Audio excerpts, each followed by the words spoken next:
आवाज देख लो।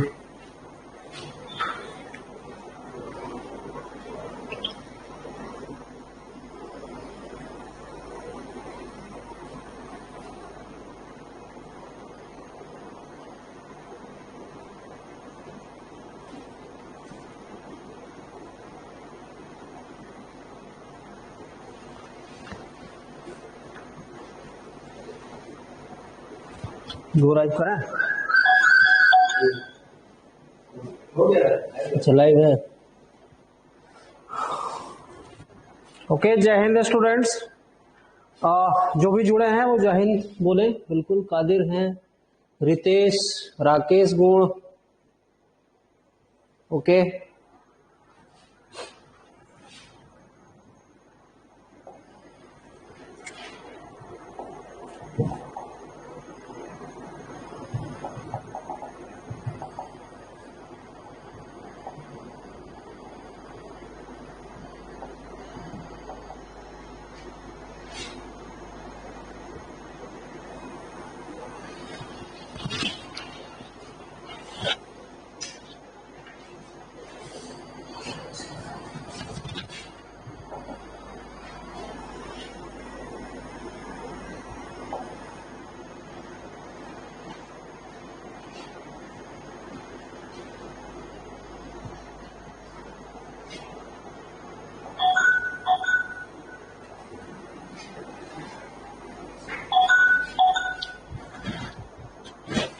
बेटा अभी ठीक हो जाएगा साउंड। अभी तो आ रहा है ऐसा साउंड।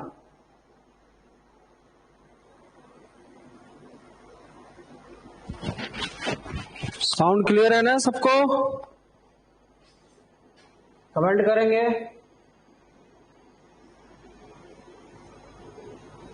साउंड के लिए कमेंट करेंगे।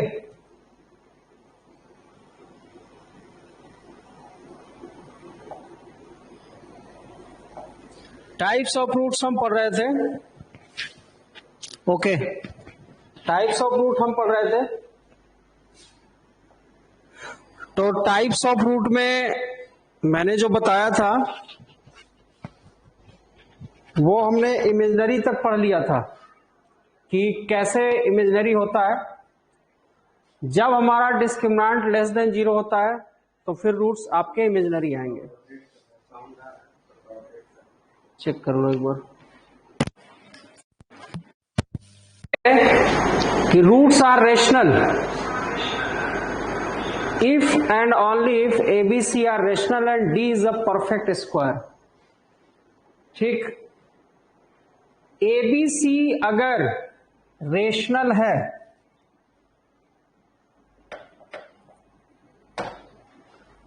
ABC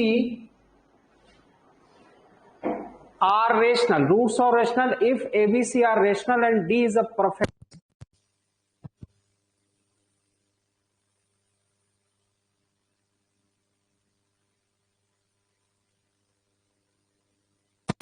नंबर सबको मालूम है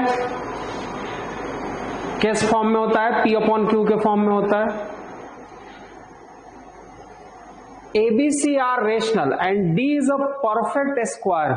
मतलब D कैसा आना चाहिए? एक परफेक्ट स्क्वायर आना चाहिए।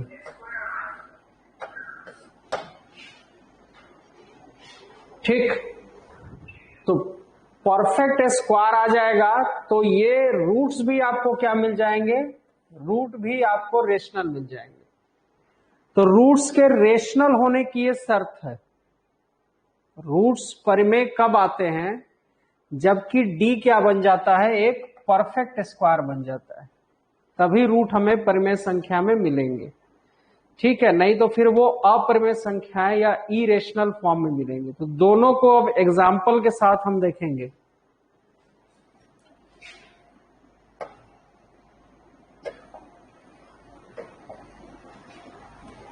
जैसे कि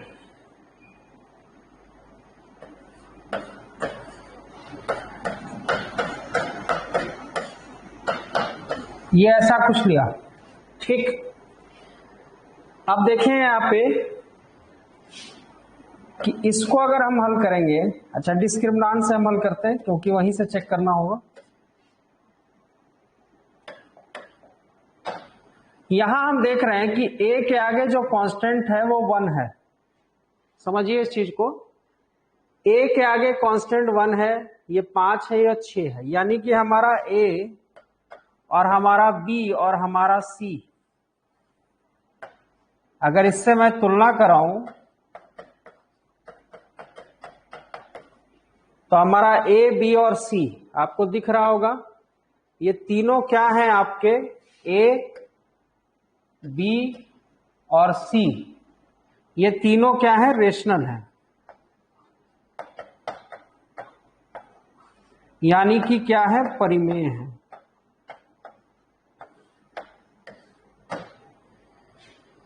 रेशनल है या परिमेय। अब यहां पे डिस्क्रिमिनांट निकालते हैं।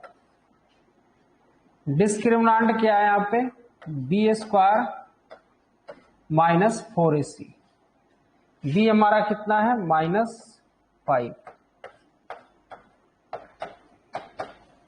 ए हमारे पास कितना है, 1 है, और सी हमारे पास कितना है, 6 है। तो ये 25 माइनस 24, ये कितना आ गया, 1। क्या हम 1 का परफेक्ट स्क्वायर निकाल सकते हैं? बिल्कुल निकाल सकते हैं। √1 करेंगे तो 1 ही आएगा। यहां अगर हम √1 कर दें तो वो 1 ही तो आएगा, यानी कि 1 का हम परफेक्ट स्क्वायर बन सकता है, इसका रूट निकल सकता है। तो यहां हमने देखा कि हमारे डिस्क्रिमिनांट जो आया है,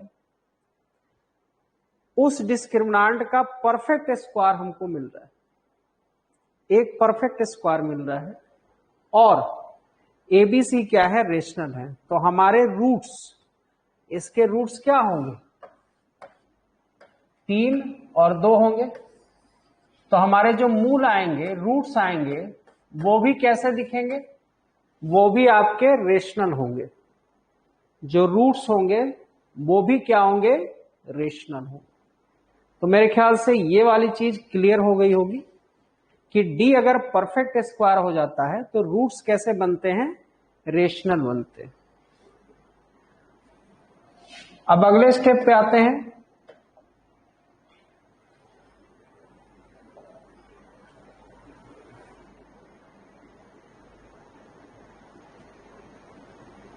अब देखो, अब इस फॉर्म में हमेशा रूट कम मिलेगा।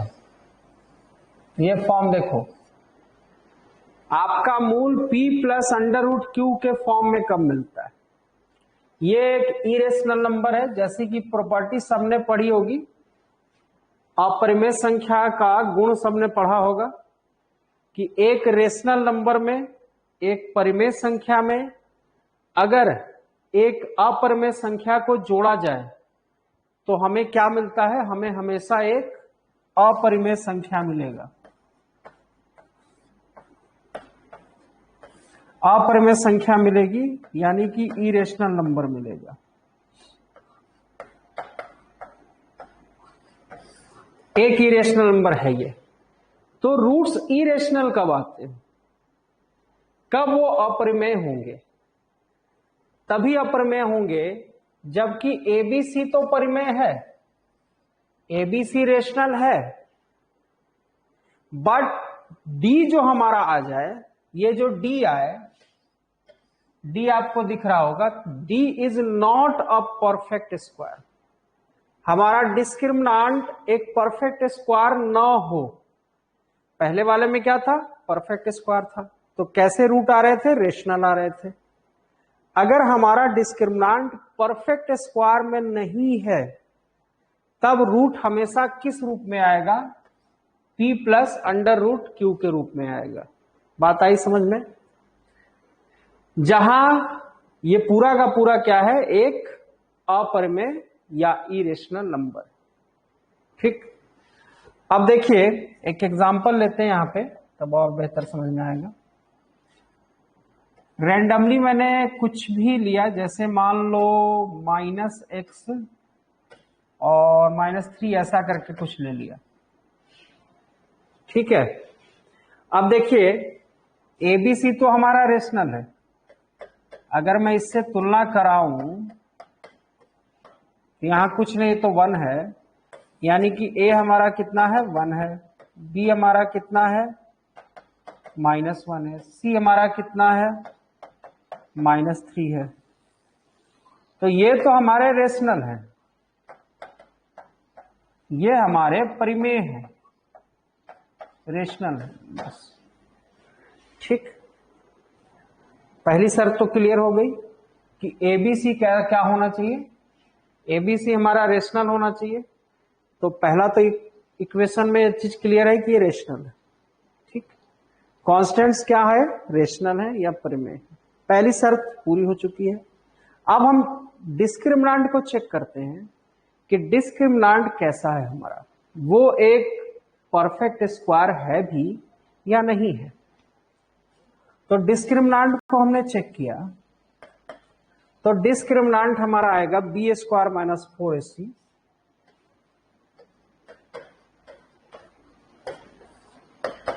हमारा b स्टूडेंट कितना है, हमारा ba है -1 है, तो यहां -1 का होल स्क्वायर लिख दिया, -4।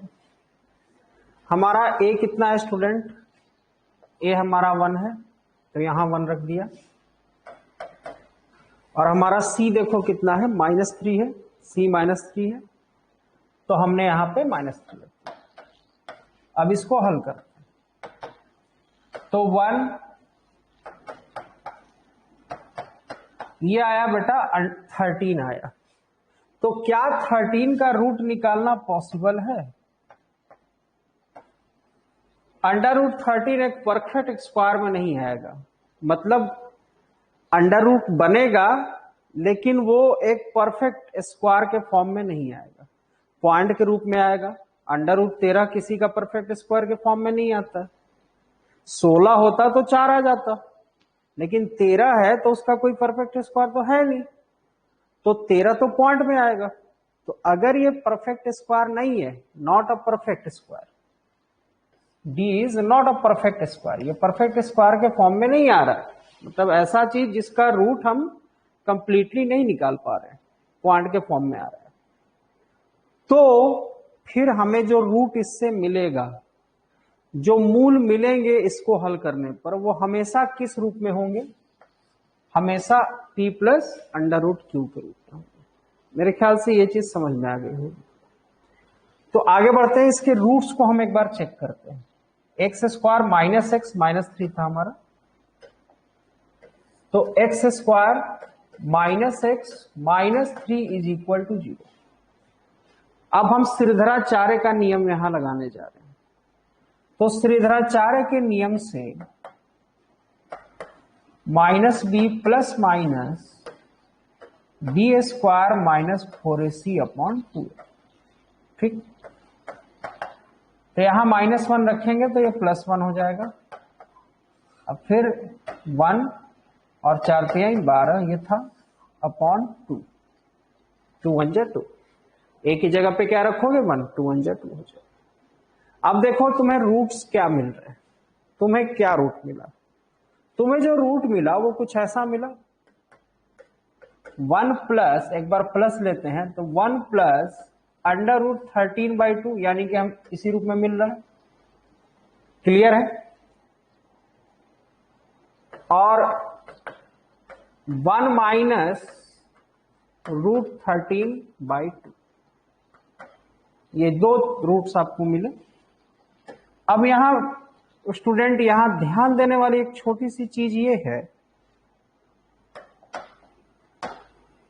ध्यान देने वाली एक छोटी सी चीज ये है कि आप देख रहे हो कि ये भी जोड़े में आ रहा है, ये भी क्या आ रहा है, पेयर में आ रहा है। नॉर्मली तो सारे रूट्स पेयर में ही आते हैं, सारे रूट्स आते हैं, लेकिन हम क्या करते हैं कि जब परफेक्ट स्क्वायर बन जाता है तो हम इसको हल कर देते हैं। एक बार प्लस लेकर हल करते हैं, एक बार माइनस लेकर हल करते हैं, तो हमको 4, 5, 6, 7, -2, -8 ऐसी संख्याएं हमको मिल जाती हैं। लेकिन एक्चुअली वो होती क्या है? एक्चुअली वो पेयर ही तो होती है। तो जब भी हम श्रीधराचार्य का नियम लगाएंगे तो आपको पेयर ही तो मिलेगा हर बार। हर बार आपको पेयर इसलिए मिलेगा क्योंकि यही आपका प्लस और माइनस लगा हुआ है। फर्क इतना है कि जो हल होता है उसको हम हल कर लेते हैं, और जो हल होने की संभावना नहीं होती है उसको हमको पेयर में लिखना पड़ता है। तो यही दो रूप हैं। कौन से दो रूप हैं? एक तो तुम्हारा इरेशनल आए, इस रूप में आए, इरेशनल आएगा तो हमेशा ये पेयर के फॉर्म में लिखा जाएगा। और एक कल की क्लास में हमने जो पढ़ा था कि कॉम्प्लेक्स फॉर्म में आए, जैसे मान लो एक रूट अल्फा आ गया, एक मिनट, एक रूट अल्फा आ गया आपका कितना 5+i, तो अगला जो बीटा आएगा इसके पेयर के साथ जाएगा। बिल्कुल जाएगा स्टूडेंट, क्योंकि हर बार तो यही होगा ना, प्लस और माइनस। बहुत सिंपल सी लॉजिक है, सिंपल सी चीज। तो आगे बढ़ते हैं। तो रेंडमली अगर मैं कहूं आपसे, रेंडमली अगर मैं कहूं कि अल्फा मेरा कितना है 2 + √3 है, तो मेरा बीटा कितना होगा? तो 100% बीटा मेरा कितना होगा? 2 - √3। बात समझ में आ गई? तो जहां पे इरेशनल नंबर होगा वहीं के आगे आपको माइनस लगा देना है। तो ये हमेशा जोड़े के रूप में मिलेगा, ऑलवेज मिलेगा। ठीक, आगे बढ़ते हैं। एक क्वेश्चन इस पे हम करेंगे तो ये और बेहतर हो जाएगा और क्लियर हो जाएगा। क्वेश्चन मेरा ये है कि अगर हमारे पास अल्फा जो है वो है 2 - √5, एक मूल दिया है कितना? 2 - √5। तो फाइंड इक्वेशन, फाइंड इक्वेशन क्या ज्ञात करो? तो समीकरण ज्ञात करो।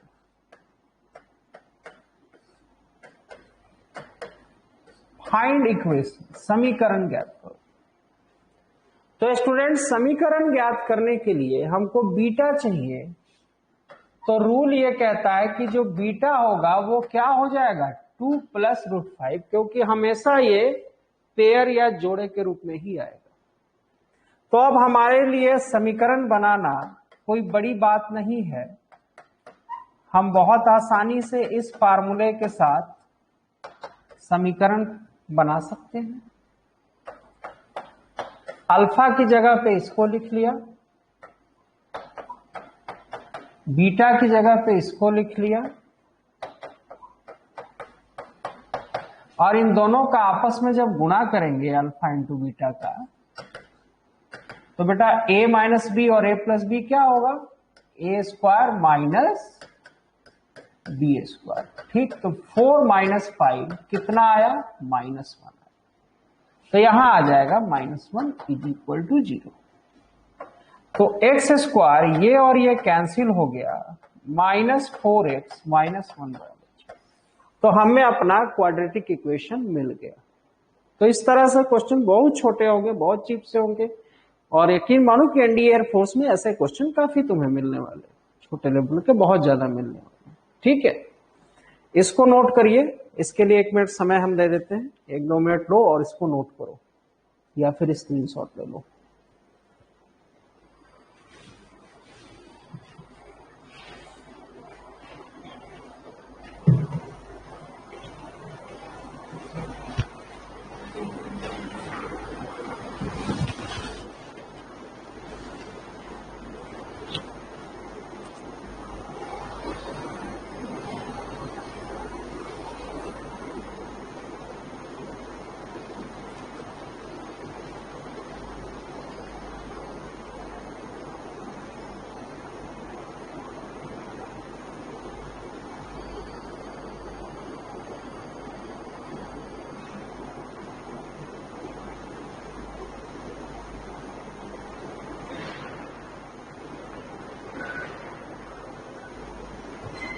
ओके, स्क्रीनशॉट वाला ऑफ है फीचर, तो बेटा लिख लो स्क्रीनशॉट वाला अगर फीचर ऑफ है तो इसको लिख लो ना, क्या दिक्कत है, समय तो मैं दे रहा हूं तुम्हें।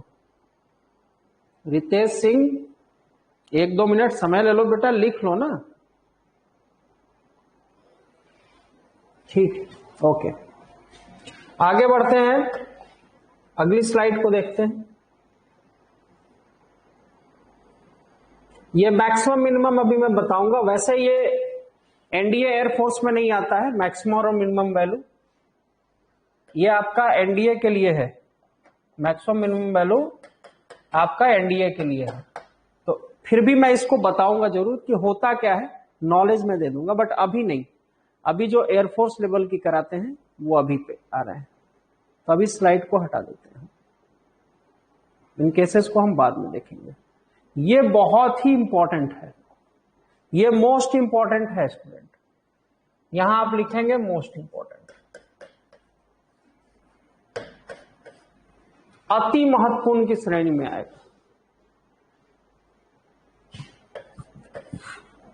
कॉमन रूट्स,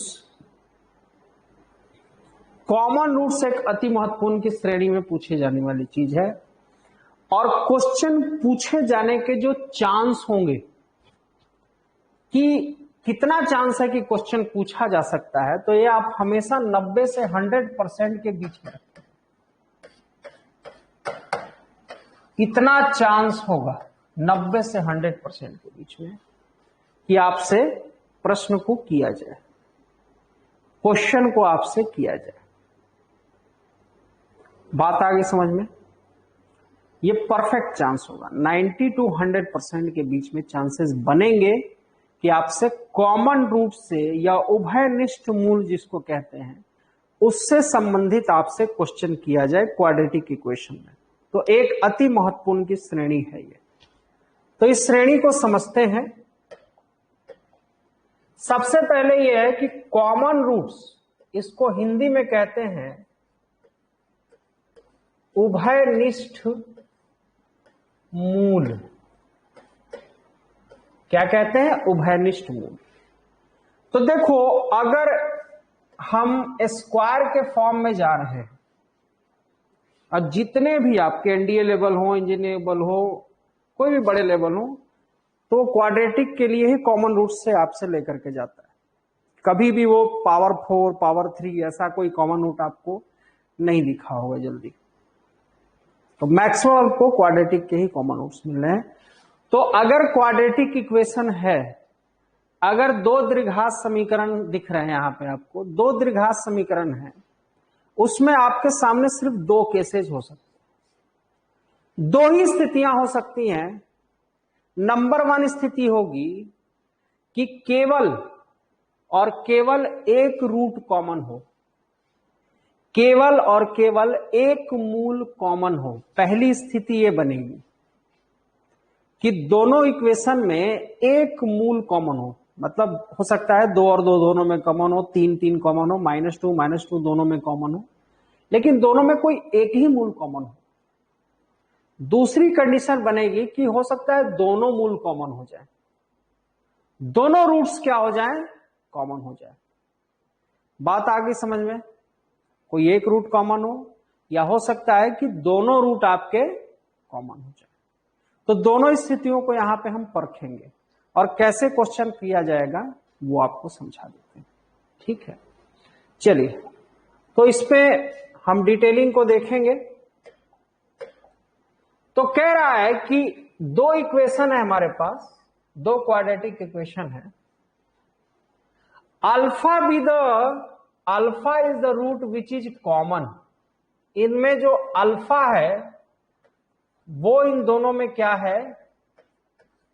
उभयनिष्ठ है, कॉमन है। अल्फा दोनों में कॉमन है। बात आगे समझ में? और यहां एक कंडीशन और बेटा कि a1 a2 0 नहीं होना चाहिए, मतलब आपका ये गायब नहीं होना चाहिए, मतलब क्वाड्रेटिक होना चाहिए, ये क्वाड्रेटिक होना चाहिए। a1 a2 0 कर दोगे तो क्वाड्रेटिक ही गायब हो जाएगा।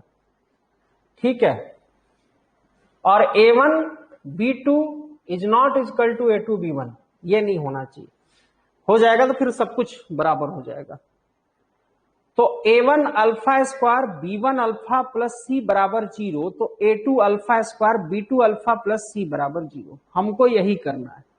जब भी हम प्रश्न लगाएंगे तो अल्फा जो उभयनिष्ठ मूल है, जो कॉमन रूट है, वो इसमें भी रखेंगे और इसमें भी रखेंगे, दोनों में रख करके हम क्वेश्चन को सॉल्व करेंगे। तो x की जगह पे मैंने अगर यहां अल्फा रखा तो मेरा पहला इक्वेशन क्या आ जाएगा, a1 alpha square b1 alpha plus C, और यहां a2 alpha square b2 alpha plus C, ऐसा कुछ आएगा। बात मेरे समझ में आ रही होगी आपको। तो अगर दो इक्वेशन है, दोनों इक्वेशन में अगर एक मूल अल्फा उभयनिष्ठ है, तो हमको क्वेश्चन को हल करते समय सिर्फ और सिर्फ इतना काम करना है कि जो कॉमन रूट है, जो उभयनिष्ठ मूल है, वो पहले इक्वेशन में भी रखना है और उसको दूसरे इक्वेशन में भी रख देना है। बात आई तो कुछ ऐसा आपको दिखेगा। फिर इसको हम क्रॉस मल्टीप्लिकेशन मेथड से बनाते हैं, जिसको हिंदी में कहते हैं वज्र गुणक विधि। यहां जब बनता है तो किस विधि लगेगी, कौन सी लगेगी, वज्र गुणक विधि, यानी कि क्रॉस मल्टीप्लिकेशन मेथड। वज्र गुणक विधि यहां से लगेगी, तभी एक कॉमन रूट वाला प्रश्न बनेगा। अभी हम चर्चा किसकी कर रहे हैं, अभी हम बात किसकी कर रहे हैं कि केवल और केवल एक ही रूट क्या हो, दोनों में कॉमन हो, तब उसके प्रश्न कैसे बनते हैं, इसकी चर्चा हो रही है। ठीक है, तो ये हमारा वज्र गुणक विधि होता क्या है। हो सकता है कुछ स्टूडेंट्स को मालूम हो वज्र गुणक विधि के बारे में अच्छे से, हो सकता है कुछ स्टूडेंट को अच्छे से ना मालूम हो, या हो सकता है उन्होंने पढ़ा हो या फिर भूल गए हैं। तो एक बार हम वज्र गुणक विधि या क्रॉस मल्टीप्लिकेशन मेथड जो है उसको समझ लेते हैं कि एक्चुअली ये होता क्या है, तब इस प्रश्न पे आएंगे। तो कुछ पल के लिए, कुछ देर के लिए मैं इसको हाइड कर देता हूं, इसको छुपा देता हूं, और समझ लेते हैं कि वज्र गुणक विधि या क्रॉस मल्टीप्लिकेशन मेथड होता क्या है।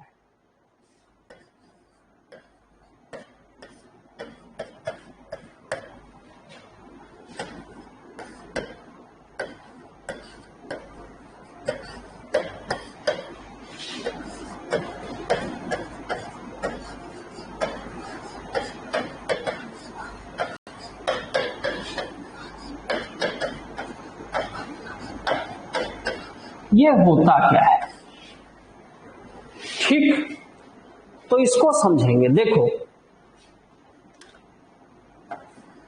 अगर a1 x square b1 x plus c1 बराबर 0 है, और यहां है a2 एक्स स्क्वायर और b2 एक्स प्लस c2 बराबर 0 है, ठीक। अब देखिए, सबसे पहले आपको क्या लिखना है, एक्स स्क्वायर। सबसे पहले आपको क्या लिखना है, एक्स स्क्वायर। तो एक्स स्क्वायर लिखोगे तो ये छुप जाएगा, समझिए इस चीज को, ये हाइड हो जाएगा आपका, ये छुपा देना। ये छुपा देना है तो फोकस किस पे करना है, आपको ध्यान किस पे देना है, तो उसको थोड़ा सा समझ लेते हैं। तो ध्यान हमको देना है स्टूडेंट इतने दूर पे। छुपाने के बाद हमको ध्यान किस पे देना है, आप समझिए, इस पे ध्यान देना है। ये छुप गया है, ये हाइड है, ये छुप गया है, इस पे ध्यान देना है। और इसमें गुणा कैसे करना है आपस में कांस्टेंट को, पहले ऐसे चलना है। आप चाहे तो एरो बना सकते हैं, पहले आपको ऐसे चलना है, ठीक, फिर आपको इधर से इधर गुणा करना है, ठीक। ये आपका इधर चलेंगे तो आपका कौन सा स्टेप होगा, फर्स्ट स्टेप होगा इधर से इधर जाने में। इधर से इधर जाने में आपका कौन सा स्टेप होगा, ये आपका होगा सेकंड स्टेप, सेकंड। बात आ गई समझ में, ऐसे गुणा करने में सेकंड, पहले हम ऐसे गुणा करेंगे, क्लियर है। पहले हमें ऐसे, फर्स्ट स्टेप हमारा क्या चलेगा, राइट से लेफ्ट की तरफ ऐसे चलेगा, क्लियर है। ठीक, इसको नोट करते चलेंगे। अब देखो मैं गुणा करने जा रहा हूं, देखो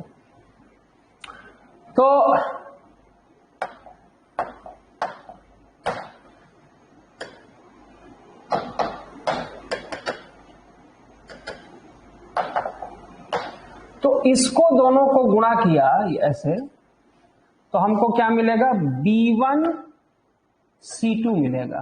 ठीक, अब फिर बीच में हमेशा माइनस लगेगा स्टूडेंट, बीच में आपको कुछ और नहीं लगाना है, बीच में ऑलवेज माइनस लगता है, ऑलवेज माइनस लगेगा। उसके बाद फिर ये सेकेंड स्टेप को हम इसको गुणा करेंगे तो हमारा हो जाएगा B2C1। मेरे ख्याल से ये चीज क्लियर हो गई होगी। आगे बढ़ते हैं, अगले स्टेप पे चलते हैं।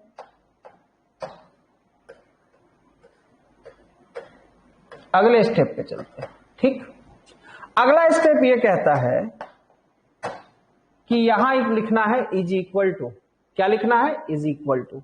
ठीक, और यहां आपको -x लेना है।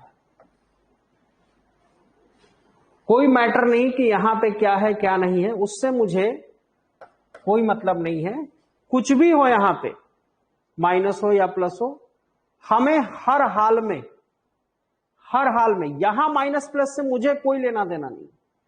यहां के माइनस या प्लस से इसको चिन्ह को मत बदलना, हमेशा गलत हो जाएगा। ये -x लिखना है तो बस लिखना है, ये रूल है। बात आगे समझ में, यहां ऑलवेज -x आएगा, डिटर्मिनेंट के रूल में ही आता है, तो इसको मत चूकना। यहां आपका माइनस हो या प्लस हो, या ये प्लस ये माइनस ये माइनस ये प्लस, या दोनों प्लस या दोनों माइनस, उससे मुझे कोई फर्क नहीं पड़ता। मैं अगर बीच में हूं तो मैं x को हमेशा -x लिखूंगा। मेरे ख्याल से ये चीज समझ में आ गई। अब जैसे ही तुमने -x लिखा, ये वाली चीज छुप जाएगी, ये वाला छुप जाएगा, ये वाला पोर्शन क्या हो जाएगा, छुप जाएगा। तो हमें किसको देखना है, अब इन दोनों को देखना है। ये आपका छुप चुका है, किसको देखना है, इधर और इधर वाले को, जिसको लेंगे उसको छुपा देंगे।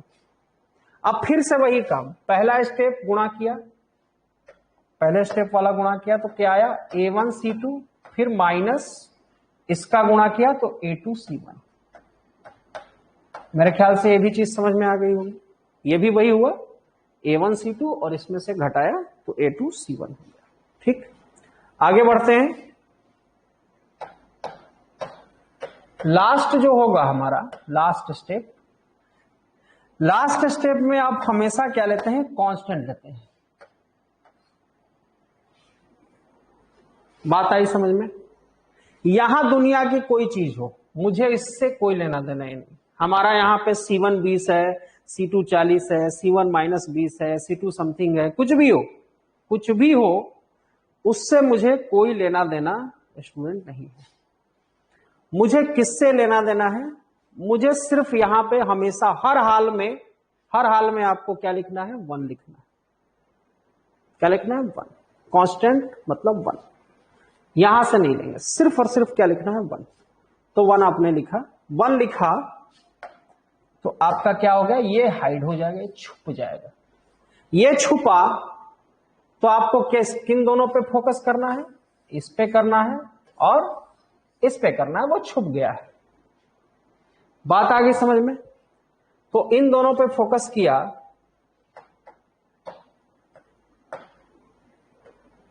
तो ये फिर से देखिए, इसका इसमें गुणा होगा, पहले इसको करेंगे A1B2,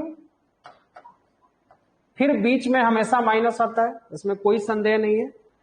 A1B2 फिर बीच में हमेशा माइनस आएगा, क्या लिखेंगे, A2B1, फिर लिखा हमने A2B1।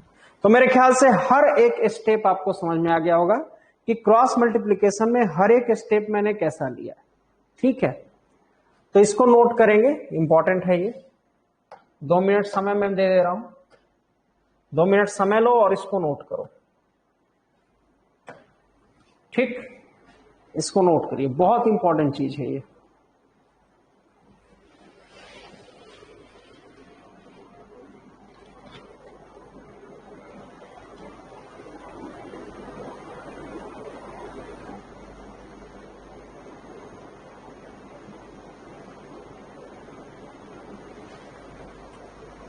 अभिषेक कुमार पांडे हो गया सर, चलिए वेरी गुड। तो आगे बढ़ लेते हैं। अब आते हैं हम अपने प्रश्न पे। अब हमारे लिए हम खुद को तैयार कर चुके हैं इस प्रश्न के लिए। We are ready for this question, we are ready for this question. ये जो क्वेश्चन है हमारे सामने कह रहा है कि the equation 2x square plus K x minus C is equal to 0। एक क्वाड्रेटिक इक्वेशन क्या है, 2x square plus K x minus C बराबर 0 है। और दूसरा क्वाड्रेटिक इक्वेशन क्या है, x square minus 3x minus 4 बराबर 0। ऐसा ही कुछ आपको हर बार मिला रहेगा, या तो इसमें आपको k लिख देगा, इसमें m लिख देगा, कोई ना कोई किसी में से एक कांस्टेंट आपको गायब कर देगा, उसी को आपको निकालना होता है। बात आगे समझ में। चलिए, have one root in common, कह रहा है कि एक ही मूल उभयनिष्ठ है, केवल और केवल एक। अभी डील भी तो उसी को कर रहे थे, उसी को तो हम पढ़ रहे हैं। तो एक मूल कह रहा है कि एक मूल उभयनिष्ठ है, वन रूट इज कॉमन, एक मूल उभयनिष्ठ है। तो फिर k का मान कितना होगा, what is the value of k, k is what, यहां पे जो k है उसका मान आपका कितना आएगा। ये 4 ऑप्शन है आपके सामने। हर बार इसी ढंग से आपसे क्वेश्चन करेगा, या तो आपसे k कुछ निकलवाता है या कुछ रिलेशन आपसे प्राप्त करना चाहेगा कि आपस में संबंध क्या है, उसको भी अभी देखेंगे। तो पहले इस कैटेगरी को देख लेते हैं, ये ज्यादा इंपॉर्टेंट है कि कुछ k या m ऐसा कुछ करके आपसे मान पूछा जाएगा। तो चलिए इसको हल करते हैं। क्वेश्चन समझ में आ गया होगा।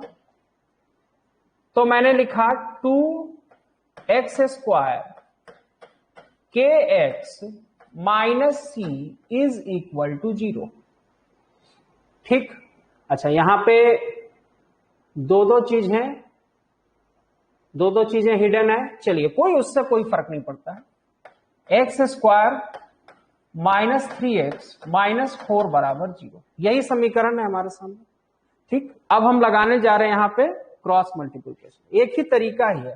तो एक रूट कॉमन है अल्फा, तो सिर्फ एक ही रूट कॉमन है अल्फा, तो ये क्या है, कॉमन है, उभयनिष्ठ है। बनाने को तो हम डायरेक्ट बना सकते हैं। देखो बनाने को हम यहीं पे डायरेक्ट रख देंगे तो हमारा आंसर आ जाएगा, कोई दिक्कत नहीं है। लेकिन मैथ में कुछ नियम होते हैं, नियम कानून से मैथ चलता है। तो आप एक औपचारिकता के नाते, एक फॉर्मेलिटी के नाते, चूंकि ये उभयनिष्ठ मूल है तो दोनों में आप अल्फा को लिख लो। बात आगे समझ में। वैसे आपको टिक ही करना है तो आप डायरेक्ट भी चल सकते हो, उसमें कोई दिक्कत नहीं। लेकिन चूंकि मैथ को सम्मान देना है, मैथ के रूल को फॉलो करना है, या आपका एग्जाम होता तो 3 घंटे वाला जो एग्जाम है उसमें पूरा अगर होता तब तो आपको अल्फा लिखकर ही बनाना है। यहाँ टिक करना है तो आप डायरेक्ट भी बना सकते हैं। फिर भी हम थोड़ा मैथ को सम्मान दे लेते हैं, उसके रूल को फॉलो कर लेते हैं। तो यहां मैं x की जगह पे क्या लिखूंगा, अल्फा। x की जगह पे क्या लिखूंगा, अल्फा। बनने को ये डायरेक्ट भी बन जाएगा, इसको हमेशा याद रखना। तो फिलहाल अल्फा लिखा तो ये अल्फा स्क्वायर हो गया, और यहां अल्फा, क्योंकि वो मूल कॉमन उभयनिष्ठ है तो इसमें भी अल्फा होगा और इसमें भी क्या हो जाएगा, अल्फा हो जाएगा। सेकंड वाले में भी ये x की जगह पे क्या हो जाएगा, अल्फा हो जाएगा। x को ये हटा देते हैं, x को हटा देते हैं, इसकी जगह पे क्या आ जाएगा, आपका अल्फा आ जाएगा। ठीक है, तो मेरे ख्याल से अल्फा स्क्वायर है, हाँ अल्फा ही स्क्वायर, यस। तो अल्फा स्क्वायर आपका हो जाएगा, अल्फा स्क्वायर माइनस 3 अल्फा और माइनस 4। बात आगे समझ में सबको कि एक मूल क्या था, कॉमन था, वो दोनों को क्या करेगा, संतुष्ट करेगा। देखो बनाने को एक से भी बना सकते थे, एग्जाम में एक से बना लेना, बस समझाना है तो मुझे इसको काम को करना पड़ रहा है। तो मैंने क्या लिखा यहां पे, अल्फा स्क्वायर लिखा। एक्स की जगह पे क्या लिखा, अल्फा स्क्वायर।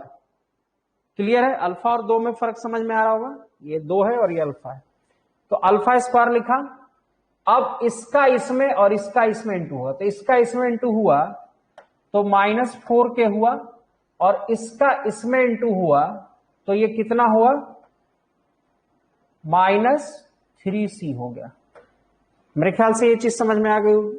अल्फा स्क्वायर लिखा फिर इसको इसमें इंटू किया तो -4k, और इसमें इसको इंटू किया तो 3c आ गया।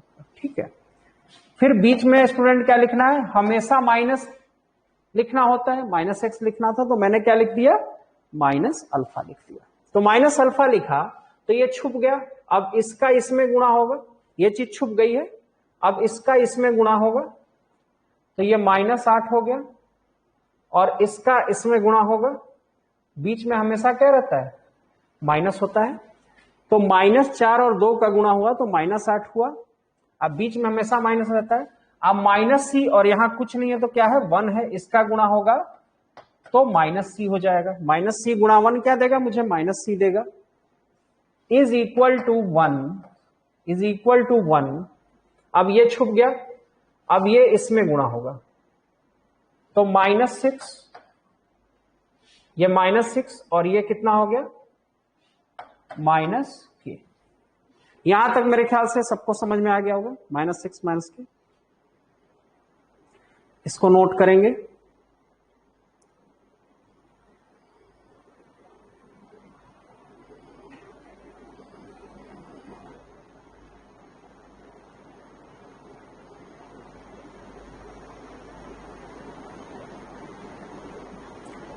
ओके,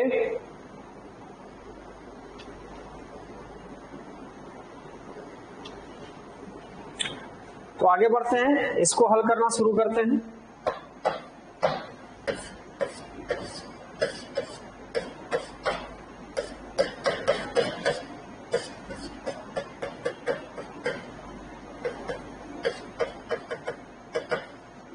ठीक, तो इसको हल करेंगे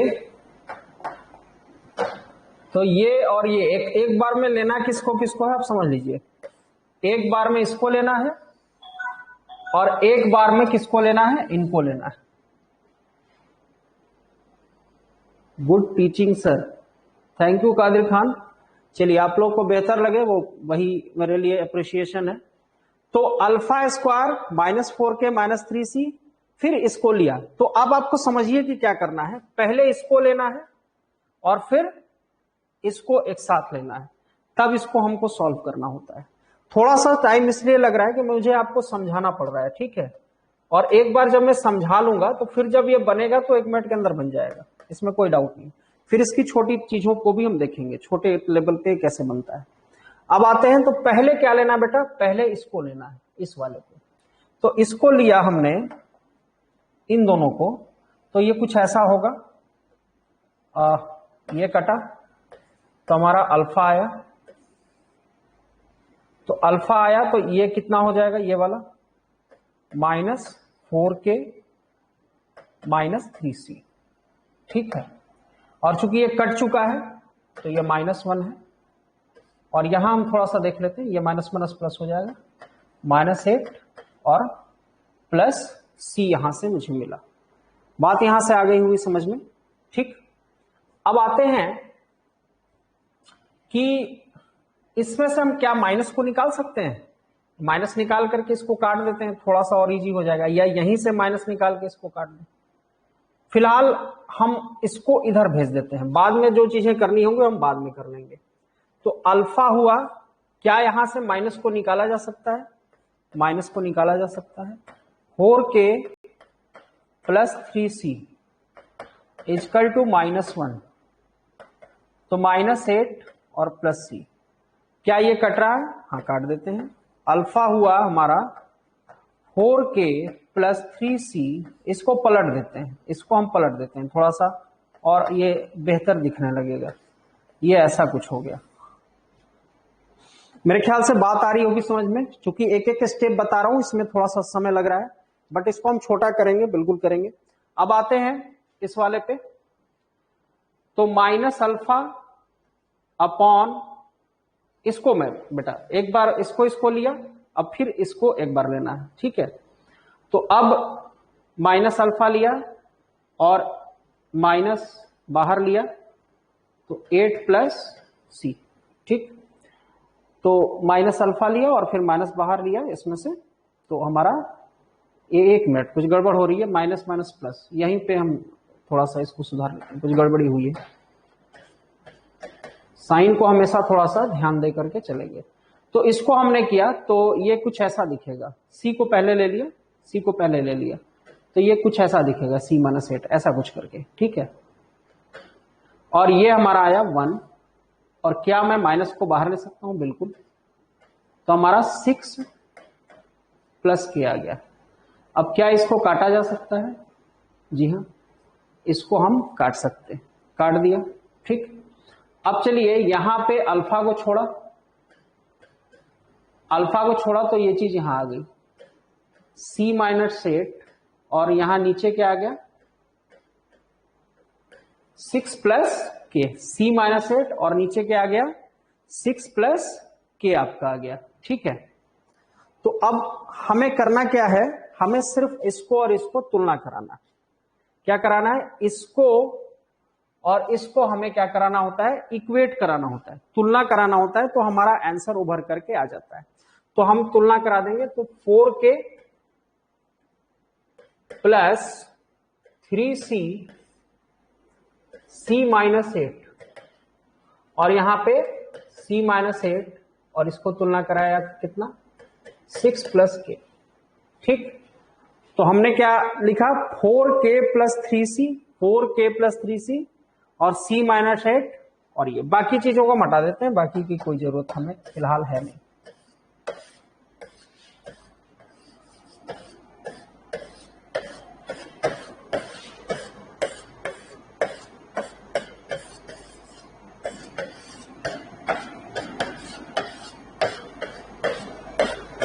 ठीक, अब आपको करना सिर्फ इतना है कि बस इसको आप हल कर लेंगे तो आपका आंसर आ जाएगा। इसको इसके साथ कर लिया 4k प्लस 3c और c प्लस के इक्वल टू c माइनस 8 का होल स्क्वायर, यानी कि इस फॉर्म में आया। अब इसी को हल करके हमको k का मान निकाल लेना होता है। बात आई समझ में? तो मेरे ख्याल से इनिशियली भी मैंने बोला था कि शायद यहाँ पे दो दो कांस्टेंट आ रहे हैं, तो यहां मेरे ख्याल से कुछ और चीज होनी चाहिए थी, c के प्लेस पे कुछ होना चाहिए था। जो भी था, यहाँ कुछ कांस्टेंट टर्म जो है वो मिसिंग है, दो दो चीजें मिसिंग आपको नहीं बताएगा। मान लो यहाँ c की जगह 5 है या 6 है, तो मैं यहाँ पे 5 या 6 रखूंगा, तो ये हल होके आपको अच्छे से मालूम है कि हल होगा तो इनमें से दो कोई इक्वेशन आपका आ जाएगा क्वाड्रेटिक के फॉर्म में। बात आगे समझ में, प्रोसेस आपको समझ में आ गया। यहाँ c कोई चीज मिसिंग है, तो नेक्स्ट क्लास में हम देख लेंगे कि क्या चीज मिसिंग थी जिसको रखने पर ये k का हमारा मान आ जाएगा। बात आगे समझ में। तो हर बार आपका कॉमन रूट से जो संबंधित क्वेश्चन आएगा इसी फ्रेम में आपका आना है, हर बार इसी फ्रेम में आना है। क्लियर है? तो आगे बढ़ जाते हैं। c मिसिंग है हमारा, कल की क्लास में हम देख लेंगे c क्या था, तो उसको कर लेंगे, ठीक। आगे बढ़ते हैं। तो मेथड हमें पता हो गया मेरे ख्याल से, अब क्वेश्चंस नहीं है, तो अब क्वेश्चन मैं बुक्स के करा देता हूं, वो ज्यादा बेहतर होगा। तो बुक के क्वेश्चन पे हम आते हैं। थ्योरेटिकल पोर्शंस हमारे काफी क्लियर हो चुके हैं।